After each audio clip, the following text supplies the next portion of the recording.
Here we have chapter 11, number 1. Here we're trying to find the measurement of the interior angles here. The reason why we know that this adds up to 360 degrees.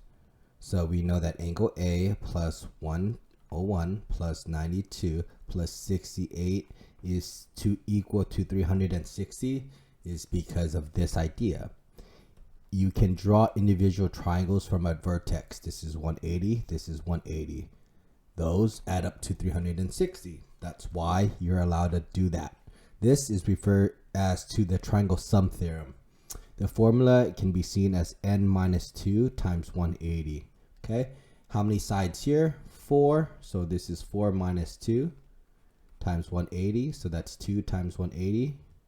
That's how you get 360. Okay, so angle A is equal to, let's see, 101 plus 68 plus 92. That is 261. Plus 261 is equal to 360. Minus 261 to both sides. Angle A is equal to 360 minus 261. That gets you 99. So there you go. For B, we can use this formula.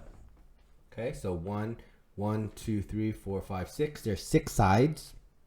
So n equals to 6. So your total angle sum, it is 6 minus 2 parentheses times 180. So that is 4 times 180. That means the total here is 720. There are 4 triangles here. That's 1, 2, 3, and 4. Okay, so that's why you can set up the equation as angle A plus 100 plus 125. I think, is that 125 or 135? Yeah, 135. Okay. Plus 135 plus 110 plus 149 plus 91 is equal to 720. All right, so 100 plus 135 plus 110 plus 149 plus 91. This gets you 585. So angle A plus 585 is equal to 720.